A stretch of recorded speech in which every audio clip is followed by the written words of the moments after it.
안녕하세요. 정우성입니다. 오늘 11월 19일 오프닝 벨을 시작하겠습니다. 아마 화면을 보시고 당황스러운 분이 계실 것 같아요. 제 얼굴이 나오죠.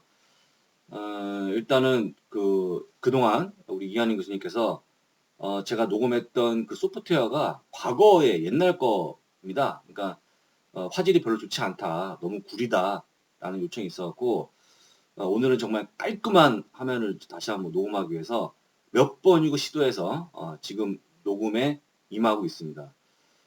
보시는 분도 상당히 좀 깔끔해 보일 수 있도록 앞으로도 또 최선을 다해서 좋은 영상을 만들 수 있도록 최선을 다하겠습니다.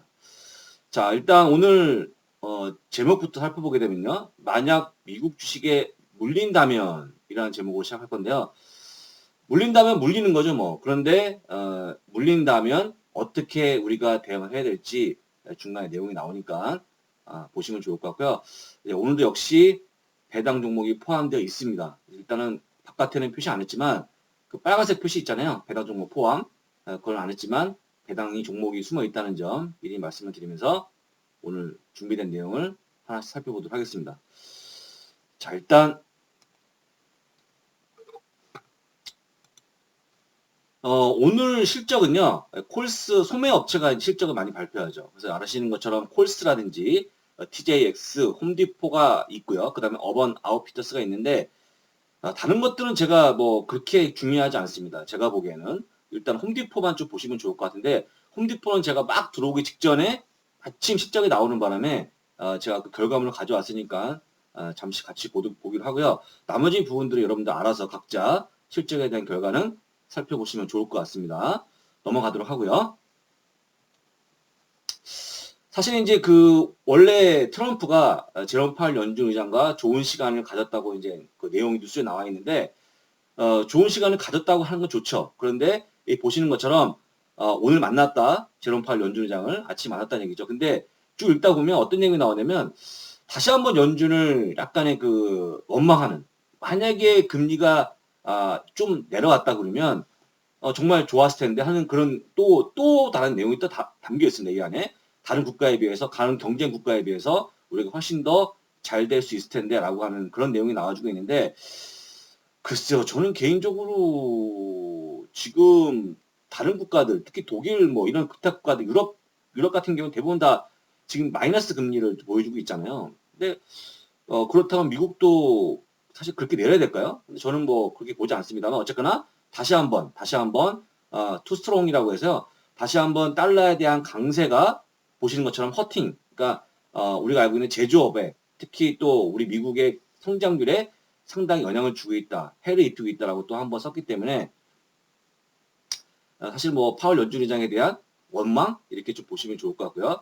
개인적으로 트럼프 갖고 있는 어떤 달러 강세에 대한 이런 불만들은 여전히 고수하고 있다라고 보면 될 것 같습니다. 오늘 또 한 가지 뉴스는 뭐냐면요. 이제 북경의 분위기는 상당히 패스미스틱하다라고 나오고 있는데요. 이건 약간의 뭐랄까요, 굉장히 부정적이라고 좀 보시면 좋을 것 같습니다. 영어, 해석상으로 보게 되면. 일단은 트레이드 딜에 대해서, 그러니까 무역 합의에 대해서 상당히 부정적으로 보고 있다는 얘기인데, 이건 사실 뭐 중국의 어떤 정부에서 나왔던 얘기를 그대로 옮기는 건데요. CNBC에서 나왔던 뉴스인데, 이런 거죠. 미국이 관세에 대한 부분들을 취소하지 않고 있다라는 부분들. 사실 이제 그게 중국은 불만이다 얘기하고 있는데, 또 미국은 사실은 이제 뭐 트럼프도 그렇고 뭐 지금 아주 뭐 적극적으로 미중 간의 무역 분쟁에 대해서 합의를 하면서 그런 관세 부분을 철회하거나 취소하거나 이런 액션을 취하지 않다 보니까 중국 스스로가 상당히 좀 불쾌하고 생각하고 있다고 좀 보면 될 것 같고요. 사실 이와 관련해서는 중국도 지금 현재 처한 상황을 보게 되면, 물론 중국도 바쁘지만 지금 트럼프가 탄핵이라든지 어떤 그런 약간의 내년을 생각하는 대선 이런 부분까지 본다 그러면 중국도 바쁠 게 없다. 바쁠 게 없으니까 그냥 더 느긋하게 어떻게 해서 상황을 보는 게 아닌가 생각이 들어서 지금 현재 미중 간의 무역 분쟁을 1단계 합의에 도달을 할 듯 말 듯 아주 명확하고 클리어하게는 안 되고 있다라고 좀 보면 될 것 같습니다. 저는 개인적으로 오늘의 내용들은 주로 조금 시장이 약간 조정을 받을 수 있을 만한 내용이 나오는 내용들인데 이걸 조금 조정이라고 아주 완곡하게 표현할 수 있겠지만 고점에 최근에 주식을 매수하신 분들은 물릴 수 있는 거죠. 물릴 수 있는 거. 근데 물릴 수 있을 거가 약간의 그 조정을 좀 임박했다고 저는 개인적으로 보고 있고요. 오늘 주된 내용들이 그런 뉴스가 좀 많다고 좀 보시면 될 것 같습니다. 그 다음에 미국 연방통신위원회에서요. 지금 보시는 것처럼 11월 22일 날, 먼저 앞에 밑에 뉴스가 진짜 먼저 뉴스인데 22일 날 좀 약간 뒤집어서 보게 되면 22일 날 안보에 관련해서 사실 이제 미국의 안보를 지키기 위해서 미국의 어떤 그 뭐랄까 안보를 빼가는 그런 주범으로 중국의 화웨이, ZTE라는 기업을 지금 뽑고 있잖아요. 그래서 그 기업들에 대해서 미국에 있는 기업들이 그 중국 기업의 부품을 사용 금지를 시킬지 말지를 표결해야 합니다. 표결. 그래서 11월 22일 날 다시 한번 이건 미중 간의 무역 분쟁과 또 다른 얘기로요. 다시 한번 기업 간의 어떤 중국의 기업 간의 어떤 그런 부분들, 옥죄는 부분들이죠. 그런 부분들에 대한 또 뉴스가 나올지 한번 지켜보시면 될 것 같고요. 이미 상무부에서는 중국 화웨이에 대한 제재를 유예한다고 했는데요. 90일 동안 다시 한번 재연장했기 때문에 이게 이번에 세 번째 연기거든요. 사실 이제 이것도 똑같이 미국의 상무장관 로스 장관이 사실은 이제 국가 안보를 위협하는 요인이기 때문에 한다고 하는데 글쎄요. 어쨌거나 세 번째 유예하면서 사실 뭐 화웨이에 대한 제재를 다시 한번 세 번째 연기했다라고 좀 보시면 될 것 같고요. 여전히 그 미중 간의 무역 분쟁과 더불어서 지금 중국 기업에 대한 이런 안보상의 문제 때문에 아직까지 제재를 풀고 있지 않다. 그러니까 물론 제재가 시작된 건 아닙니다만 제재에 대한 유예죠, 유예. 그러니까 언제든지 다시 한번 제재를 가해서 중국 기업에 불이익을 줄 수 있다. 사실 이런 부분들도 보게 되면 모르겠어요. 어떤 중국 기업들이 통신 기업들이나 이런 기업들이 미국의 정보를 빼갈 수 있다, 기술력이 있다고 합니다. 백도어로. 근데 저는 잘 모르겠습니다만 여전히 미중 간의 무역 분쟁과 또 다른 미국과 중국의 기업에서도 상당히 이런 부분이 있다라고 좀 보시면 될 것 같고요. 요거부터가 좀 중요시 저는 개인적으로 여기고 있는데요. 지금 원래 9월 달에 원래 예산안이 도래가 됐어야 돼요. 근데 일단은 연장을 했거든요. 그 시한이 11월 21일 날까지 현재 연장이 되어 있습니다. 근데 임시 예산안을 만약에 그 1개월 연장이 가능성이 크지만 최근에 탄핵 이슈 때문에 이게 양당 간에 이게 지금 합의가 안 된다는 거죠. 그렇게 되면 다시 한번 우리가 작년에 겪었던 사실 뭐 거기까지 안 될 수 있겠지만 셧다운의 문제가 약간 슬금슬금 약간 우려가 있는 게 아닌가 생각이 들어서 저는 개인적으로 이거를 뭐 그런 가능성이 있을 수 있을 것 같아요. 작년에 35일 동안인가요? 사실 셧다운 문제가 지속되면서 상당히 시장에 대한 어떤 악재가 좀 있었잖아요. 그런 부분들에 대해서 일단 요 기사를 보시면 좋을 것 같고요. 사실은 이제 미국 하원 정보위원회에서 지난주에서 11월 19일부터 21일까지 트럼프 대통령 탄핵 여부를 조사하고 관련해서 8명의 증인을 송환해서 청문회 지속하고 있다는 점도 보시면 될 것 같습니다. 그래서 보시게 되면 민주당 측이 임시 예산안 연장 시점인 12월 하순경까지 탄핵 표결을 계획 중이기 때문에 일단은 뭐 예산안이 중요한 게 아니고 탄핵까지도 갈 수 있는 12월 달이죠.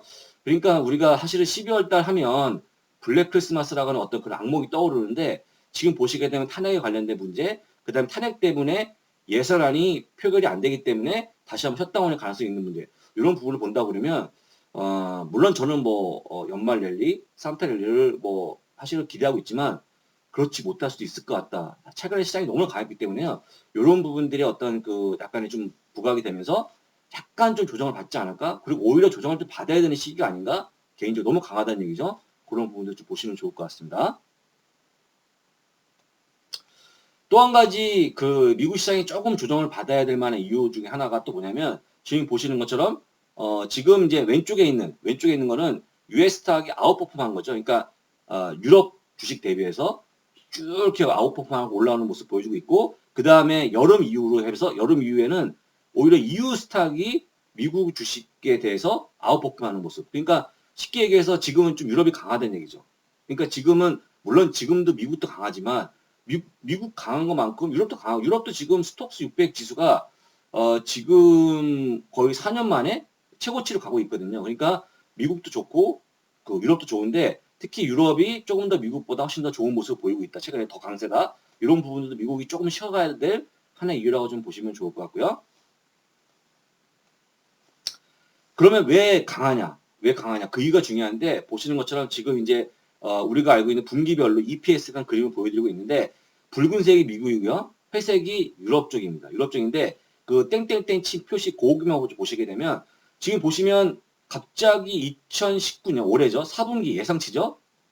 보시죠. 4분기 예상치 보게 되면 붉은색은 지금 미국인데 미국은 거의 보합 수준이죠. 근데 쑥 올라왔어요. 유럽 쪽이 EPS가 쑥 올라오는 모습 보이면서 올해 4분기까지는 올해까지는 조금 더 유럽이 더 강세를 보일 거다. 그러니까 쉽게 해서 실적에 있어서 미국보다 그렇기 때문에 만약에 이런 식으로 간다 그러면 적어도 4분기까지는 지금처럼 이제 쭉 더 강한 건 아까 봤지만 지금 더 유럽 쪽이 더 강하잖아요. 그런 흐름도 약간 이을 수 있을 것 같고 다만 내년도부터는 다시 한번 빨간색이 더 회색보다 좀 높아지는 수준에서 내년부터는 다시 한번 미국이 좀 더 실적 부분에서 더 좋아질 수 있을 것 같아요. 다만 올해까지는 기본적으로 유럽이 좀 좋지 않을까 하는 그림이 나와주고 있는 거고요. 그렇기 때문에 아까 말씀드렸던 미국보다 현재 유럽이 좀 더 강세를 보이고 있다라고 좀 보시면 좋기 때문에 여기서 만약에 미국이 조정받는다고 해서 내가 한번 유럽에 투자해볼까? 저는 추천하지 않습니다만 이런 흐름 때문에 올해까지는 유럽이 좀 더 강할 수 있다. 미국보다. 그렇게 좀 체크하시면 좋을 것 같아요. 자, 그 다음에 이제 또 한 가지. 이건 이제 아까 유럽이었고, 이번엔 중국 쪽, 아시아 쪽에 대한 부분을 볼 건데요. 지금 무역전쟁이 도대체 뭐야라는 이제 문구를 던지면서 실적으로 보게 되면 절대 그런 조짐이 없다는 걸 보여주고 있는 거거든요. 3분기 실적에 대해서 왼쪽부터 보시죠. 왼쪽부터 보시게 되면 왼쪽에 있는 맨 위에 있는 그림이 한국이에요. 한국인데 지금 보시는 것처럼 이 파란색이 예상치고요. 붉은색이 실제입니다. 근데 보시면 지금 이제 보시는 것처럼 한국도 지금 굉장히 좋아졌잖아요. 실제 예상치보다 좋아졌죠. 그러니까 붉은색이 커야 돼요. 그러면 위에 쭉 보시고 그다음 아래쪽에 쭉 보시면 아래쪽 밑에 있는 게 중국이거든요. 아래쪽 두 번째 칸. 예. 맨 밑에 있는 게 인도고 왼쪽에 있는 그림 말씀드린 거예요. 그러니까 한국, 그다음에 대만, 그다음에 일본, 그리고 중국, 인도 순으로 쭉 나와 있습니다. 근데 중요한 것은 지금 한국은 빨간색이 더 크죠? 그러니까 실적이 잘 나왔다는 거예요. 그리고 맨 밑에 위에 칸, 맨 밑에 있는 거 인도고 바로 위에 칸 보시면 중국이거든요. 중국도 보시게 되면 인도도 마찬가지죠. 마찬가지로 지금 파란색보다 붉은색이 더 크죠. 그만큼 실제 예상했던 것보다 실적이 잘 나왔다. 그러니까 미중 간의 무역 분쟁이 기업 실적에는 크게 아시아 쪽에는 영향이 없었다고 좀 보시면 좋을 것 같고 대신에 대만은 좀 안 좋습니다. 대만은 반대죠. 그렇지만 대부분 한국과 중국과 인도는 달랐다라고 좀 보시면 좋을 것 같고 오른쪽에 있는 그림들은 조금 더 업종별로 나와준 건데요. 업종별로 참고적으로 보시면 좋을 것 같습니다. 일단 붉은색이 큰 게 유틸리티, 그 다음에 금융 있고요. 그 다음에 헬스케어 이런 식으로 나와 있는데 그만큼 보시는 것처럼 금융이 상당히 좋았다라고 좀 보시면 좋을 것 같고요. 맨 밑에가 유틸리티인데 유틸리티도 역시 좋았다고 좀 보시면 좋을 것 같습니다. 그래서 기본적으로 실적은 좋았다라고 좀 보시면 될 것 같아요. 넘어가겠습니다.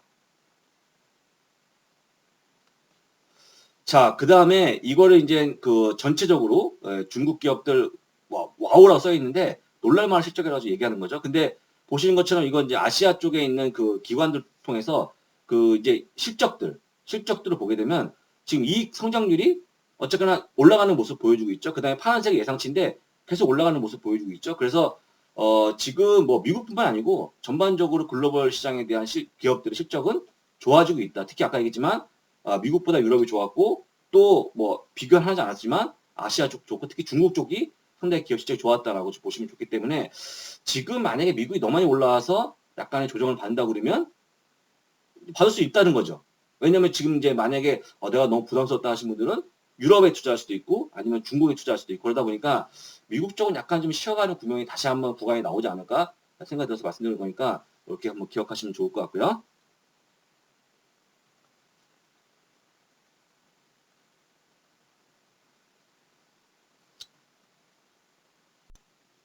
네, 계속 보겠습니다. 자, 이제는 오늘의 이제 제목이죠. 제목에 나왔던 것처럼 미국 주식에 물리고 나면 어떻게 되는지 제가 이제 그 그림에 대한 답을 제가 아침에 뭐죠? 아까 앞서서 말씀드렸던 그 제목에 대한 그 답을 좀 드릴 건데, 미국 주식에 물리고 난 다음 해는 이라는 걸 바꿨습니다, 제목을. 그러니까 무슨 얘기냐면, 물리면 어떻게 할까요?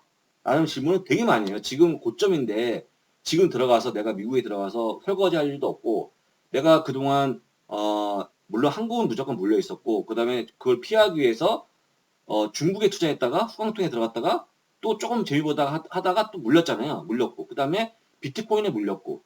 정말 계속 물렸는데 미국까지 가서 내가 물려야겠냐라고 말씀하신 분이 계시는데 이 표를 좀 보여드리면서 미국의 통계를 한번 좀 같이 좀 볼 건데요. 자, 보시면 이제 이 표의 그 표를 보는 방법은 왼쪽이 많이 빠진 거, 오른쪽이 그 다음에. 그러니까 왼쪽이 많이 빠진 건데 보시게 되면 가장 많이 빠진 게 얼마입니까? 2008년도에 38.49%가 빠진 거죠. 그런데 그러면 2008년에 물리신 분은 그 다음에 어떻게 됐을까요? 예, 이게 궁금하잖아요. 물리고 난 다음에 2009년에 보시게 되면 23.45%로 많이 반등하죠. 많이 반등합니다. 그 다음에 많이 빠졌던 게 언제냐면 1974년인데 29.72%가 빠졌죠. 근데 1974년 바로 이듬해 1975년에는 무려 31.55%의 까먹은 걸 다 한 번에 회복을 시키죠. 그죠? 그 다음에 2002년도죠. 2002년도. 2002년도에는 23.37% 하락했죠. 그런데 2003년도 바로 이듬해죠. 26.38%또 다 회복하죠. 물론 아닌 것도 있습니다. 바로 그 다음에 1973년도에는 17%가 마이너스가 났는데도 불구하고 그 이듬해에도 29.72%가 또 빠져요. 예, 빠지지만 또 75년도에 회복을 하니까 어쨌거나 중요한 것은 빠진 해도 있습니다. 그 다음에 쭉 내려보시면 2001년도에 13.04%가 빠지고 2002년에 또 빠지죠. 또 빠진 것도 있고 그 다음에 1962년도 11%가 빠지고 또 이듬해 또 빠지죠. 근데 중요한 것은 뭐냐면 평균 대우면 이거 쭉 1950년부터 쭉 미국 주식에 대한 그 평균을 내보면 그 빠진 거의 평균은 18.1%가 빠졌고요. 바로 이듬해 7.58%는 복구했다라는 거죠.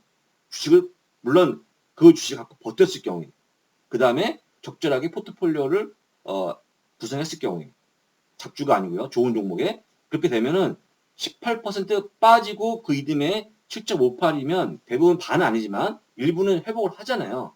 일부는. 그러니까 이런 부분을 얘기하면서 사실은 이 장황했던 거에 얘기는 뭐냐면 그 다음에 또 조금씩 회복을 하죠. 그러니까 미국 주식은 오히려 빠질 때 주식을 사야 된다. 첫 번째. 빠질 때 주식 사는 게 가장 현명한 방법이고 선택이고 그 다음에 산 다음에 물리더라도 무슨 얘기죠? 산 다음에 물리더라도 손절하는 게 아니고 잘 버티면 서서히 시장이 올라오면서 손실을 회복시키더라, 복구시키더라 이런 내용이 나와주는 내용이기 때문에 여러분들 미국 주식이 물리면 어떻게 할까 고민하지 마시고 오히려 내가 어떻게 하면 더 장기적으로 보유할 수 있을지를 생각하는 게 어떨까 다시 한번 말씀을 드려보도록 하겠습니다. 그래서 오늘의 가장 핵심 내용이 이거였는데 저는 개인적으로 이 내용을 보면서 무슨 생각이 들었냐면 차라리 뭐 물론 이제 그러면 안 되겠지만 많은 분들 위해서 차라리 장이 한번 막 무너지는 시기 와도 괜찮겠다. 그러니까 작년에 이제 작년 이맘때였죠. 작년 이맘때 너무나 안 좋았잖아요. 지나고 봤더니 지금은 다 회복했지만 그때 얼마나 괴로웠습니까? 그렇지만 이런 내용을 알고 있다 그러면 오히려 좀 천천히 내가 그 기간을 버티면서 오히려 좋은 종목을 샀는지 한번 더 살펴보고 그냥 이 시세를 잊어버리고 그냥 보유하고 있으면 시간이 지나면서 상당히 회복할 수 있다. 그러니까 너무 걱정하지 마시고 미국 주식을 다시 한번 얘기합니다만 지금 올라온 거를 모습 보지 마시고요. 앞으로 더 올라갈 수 있을 걸 생각하시면서 적정하게 다시 한번 한 주부터 사시면서 장기 투자 한번 해보자 라는 차원에서 말씀드린 거니까 그렇게 좀 보시면 좋을 것 같고요. 자, 그 다음에 홈디포 좀 말씀드리고 홈디포는 이제 나오지만 어닝은 비트했어요. 그렇지만 지금 매출이 약간 약했다는 거죠. 보신 것처럼 어닝은 지금 2달러 52센트 예상이었는데 2달러 53센트로 1센트 잘 나왔죠. 그런데 매출은요. 257억 3천만 달러보다 못 나왔어요. 272억 2천만 달러 나왔기 때문에 못 나왔죠, 매출이. 그러다 보니까 지금 이제 좀 빠지고 있는데, 그 다음 아래쪽에 보시면, 동일 점포 매출입니다, 이게. Same Store Sales라고 해서, 이거는, 다시 한번 얘기합니다만, 자, 매장이 1매장, 2매장 또 생기잖아요. 매장이 생길 때마다 매출을 더하면 매출 계속 커지겠죠. 그래서 이거는 이제 전체 그 매장에 있는 그 매출을 가지고 평균화시켜서 발표하는 거기 때문에 이것도 지금 보게 되면 글로벌 쪽에 보게 되면 원래 예상은 4.8%였는데 3.6%로 좀 못 나온 거죠. 그러다 보니까 지금 주가가 어떻게 될까요? 안 봤지만 빠지겠죠. 그런 걸 보시면 좋을 것 같고요. 다만 저는 개인적으로 홈디포가 많이 빠진다 그러면 저는 오히려 매수해야 된다고 생각을 하고 있습니다. 여기 나오는 이 여자분 얘기처럼 무슨 얘기냐면 지금 하우징 섹터가 강세를 보이고 있죠. 네, 강세를 보이고 있어요. 그러니까 우리가 알고 있는 뭐 레나, 디아 홀튼, 뭐 KB홈, 사실 뭐 톨브라스는 좀 그렇지 않은 것 같아요. 하여간 지금 잘 되고 있죠. 왜냐면 지금 밑에 있는 것처럼 지금 금리가 낮아요. 낮다 보니까 모기지 금리도 낮죠. 그러다 보니까 많은 사람들이 집을 한번 사볼까 해서 지금 부동산에 투자하는 사람이 많고요. 지금 최근에 나오고 있는 뭐 기존 주택 판매, 어떤 또 신규 주택 판매도 괜찮게 나오기 때문에 제가 보기에 주택 지표 괜찮고요. 그 다음에 아까 얘기했지만 이런 저금 상황이기 때문에 부동산 투자가 괜찮기 때문에 부동산이 많이 활발해지면 홈디포는 잘 되죠. 왜냐하면 홈디포는 그 집에 들어가는 가전용품을 판매하는 소매업체이기 때문에 물론 이제 어떤 분이 저한테 얘기하시는데 굳이 꼭 새 집만 뭐 이사할 때만 하는 게 아니죠. 그냥 집에 보통 집 살다가 부족한 부분이 있어 고치기도 하니까 홈디포에 대한 매출은 꾸준히 이어지고 있는데 다만 오히려 또 이제 부동산이 활발할 때 조금 더 많이 왜냐면 새 집에 들어가면 보통 고치잖아요. 그런 부분들 때 상당히 강세를 보일 것 같다 생각이 들고요. 그 다음에 앞에 밑에 나오고 있는 파워풀한 지금 소비자. 그러니까 지금 소비가 강하잖아요. 그래서 일단 기본적으로 이 세 가지만 봐도 홈디포가 상당히 좋을 것 같기 때문에 만약에 일시적으로 좀 실적이 좀 안 좋다고 주가가 빠진다 그러면 지금 좀 매수해서 제가 뭐라고 했습니까? 한 번 안 좋다고 해서 포기하지 마시고 한 두 분기까지 보자고 말씀드렸잖아요. 다만 홈디포 주식을 매수하는 방법은요. 오늘 당장 강하게 들어갈 필요가 없습니다. 조금씩 그냥 뭐 오늘 산다 그러면 한 세 번에 나누는 거예요. 오늘 사고 그 다음에 다음 주에 한번 사고 그 다음 한 달 뒤에 한번 사고 그래서 조금씩 가격을 좀 더 좀 뭐죠? 평균화 시켜갖고 매수를 좀 분할로 하시게 되면 좋을 것 같고요. 홈디포에 대한 아까 세 가지 요건 때문에 다시 좀 주가가 좀 올라가지 않을까 생각이 들고 오늘 얼마나 빠질지 모르겠습니다만 너무나 덥석 물지 마시고 천천히 매수하시면 좋을 것 같습니다. 오늘 또 강한 제가 보기에 좀 제가 생각하기에 어떤 강했던 뉴스가 뭐냐면 보잉 관련한 뉴스인데요.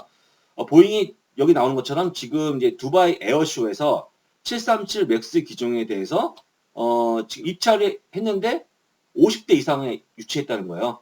예, 굉장히 좋은 뉴스죠. 지금 밑에 나오는 그림이 737 맥스 기종이 다 지금 그라운드 된 상태에서 보여주는 거거든요. 다 지금 주차가 돼 있죠. 그러면서 뭐 검사도 하고 있는데 약간씩 보잉에 대한 물론 나쁜 뉴스 아직까지 있어요. 뭐 균열도 있고 아직까지 문제가 있다 하지만 어쨌거나 두바이 에어쇼에서 이미 50대가 지금 저기 뭐죠 유치가 됐기 때문에 조금 이제 그 보잉에 대한 주가 가격이 조금씩 천천히 나오지 않을까 생각이 들고요. 적어도 오늘은 올라갈 수 있을 것 같고 적어도 뭐라 그러죠? 다우도 좋을 것 같다. 만약에 보잉이 많이 올라간다 그러면 왜냐면 얘기했지만 다우는 그게 뭐 이 주식 뭐 지수 계산 방법이 주가를 다 더한 다음에 나누기 디바이저 나누면 되기 때문에 주식이 센 놈이 장땡이죠. 근데 이제 보잉이 제일 크기 때문에 아마 한 10% 이상의 예언이 있다고 좀 보시면 좋을 것 같습니다. 또 한 가지 뉴스는 서비스 나오는데 서비스 나오는 이제 그 클라우드 컴퓨팅 회사인데요. 대표적인 회사죠. 근데 이게 소프트웨어 회사입니다. 그래서 뭐 우리가 알고 있는 그 지난번에 한번 어떤 분이 물어보셨는데 클라우드 쪽으로 특히 이제 뭐 쇼피파이라든지 그 다음에 쿠파라든지 더 나아가서는 뭐 어도비 그 다음에 셀프스닷컴 이런 관련 소프트웨어 모든 회사 또 서비스 나와도 거의 소프트웨어 회사에 들어가는데 기본적으로 이것도 이제 소프트웨어가 저번에 얘기했지만 그 고점 논란이 휩싸이면서 주가가 좀 내려왔잖아요. 내려왔는데 지금 보시는 것처럼 뭐 오늘 보니까 물론 오늘 주가는 아닙니다만 지금 한 뭐 고점 대비 한 10% 밑에 있는데 지금 좋은 뉴스가 나왔어요. 뭐냐면 지금 셀젠이 이제 빠지면서 S&P 500에서 빠지면서 이 셀젠이 어디로 되냐면요. 브리스톨 마이어스 스퀴브로 이제 인수가 되잖아요. M&A가 되거든요. 그래서 일단 합병이 되면 인수가 되면 그게 빠지고 셀진이 빠지고 빈자리를 서비스 나우가 S&P 500에 편입이 돼요. 정말 좋은 뉴스죠. 그래서 오늘 지금 이제 아침에 나온 뉴스는 그러면서 뉴스가 나오면서 4%가 올라간다 하는데 저는 개인적으로 좀 있으면 그냥 가는 거죠. 본전까지. 고점까지. 너무 걱정하지 마시고 소프트웨어 주식들은 어쨌거나 그럼에도 불구하고 어쨌거나 그 주가가 매출 대비 너무 많이 평가돼 있다는 거 어쩔 수 없는 거잖아요. 일단 지금 최근에 좀 고생하고 있지만 좀 시간이 지나면 웬만한 거는 다 해소가 될 거다라는 말씀을 좀 드리면서 서비스 나우 보유하신 분 더 갖고 계시면 적어도 $300 고점인데요. 거기까지 갈 수 있지 않을까 생각이 듭니다. 자, 12월부터 35만 원으로 미국 배당주로 월세 받는 방법이 올라갑니다. 올라가기 때문에 여러분들 못하시는 분들 빨리 하시고 나중에 막 또 월말에 몰려고 하지 마시고요. 미리미리 하실 분들 하시면 좋을 것 같아요. 그래야지만 제가 또 질문을 답도 드리고 제가 한 번에 몰리면 답도 못해요. 근데 일단 제가 보기에 우리 그 전 국민이 하면 좀 너무 거창하죠. 어쨌거나 우리 모든 회원님들이 꼭 하나씩 들어야 될 저는 컨텐츠라고 생각하는 게 바로 이 배당 컨텐츠거든요. 꼭 한번 투자해 보시고 들어보시고 제가 보기에 미국 주식의 투자는 일단은 일부분은 반드시 배당 투자가 좀 이루어져야 된다라는 말씀을 드리면서 사실은 이제 미국 시장이 또 이렇게 좋지만 또 언제 또 조정을 받을지 모르잖아요. 조정이 나올 때 다시 한번 배당주가 또 힘을 받기 때문에 관련해서 좀 관심 있게 보시면 좋을 것 같고 12월부터는 35만 원으로 올리는 걸로 진행하도록 하겠습니다. 자, 딱 하루 보유하고 배당받는 종목 정말 오늘은 여러분들은 꼭 기억하셔야 돼요. 제가 그래서 오늘 좀 빨리 시작했어요. 오늘 지금 녹음을 원래 한 9시 넘으면 시작하잖아요. 근데 오늘 이것 때문에 좀 빨리 시작했는데요.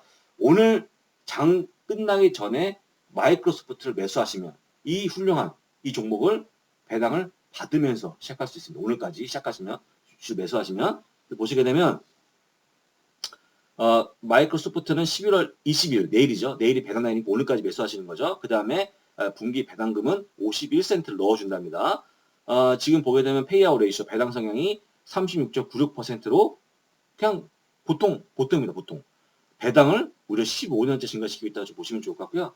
이 마이크로소프트 여러분들 그냥 머스트 해보죠. 꼭 보유해야 될 주식이죠. 근데 이왕이면 언제 보유한다? 배당주 때 보유하시면 더 좋은 거죠. 이거는 꼭 기억하시면 좋을 것 같고요. 이와 관련해서 한 가지 좀 말씀드리면 제가 할 때는 이 배당 종목이 들어있을 때는 여러분들 빨리 보셔야 돼요. 이거 빨리 보셔야. 왜냐면 다음날 보게 되면 끝나잖아요. 물론 3일 동안 보유하고 배당 받기도 있고 이틀 동안 보유하는 것도 있지만 이렇게 딱 하루 보유하는 거는 내일 장 끝나고 들으시면 꽝이에요, 꽝. 끝납니다, 끝나. 빨리빨리 듣기를 원하고 다시 한번 말씀드리겠고요. 그 다음에 또 동시에 이걸 보시자마자 지금 다 좋아요, 다시 한번 구독 눌러주시고 오늘 또 행복한 투자를 했으면 좋겠다는 말씀을 끝으로 드리면서 저는 여기서 물러갈 건데요. 제가 최근에 이제 다시 한번 또 저희가 도구를 만들었어요. 어떤지 모르겠습니다만 하여간 나중에 제가 이걸 또 티를 맞출 거니까 이걸 또 티를 맞출 겁니다. 멋있잖아요. 그래서 일단 나중에 또 기회가 되면 같이 또 공유하도록 하고요. 오늘 성공 투자하시고 저는 또 내일 모레 오프닝 배 시간에 인사드리겠습니다. 감사합니다.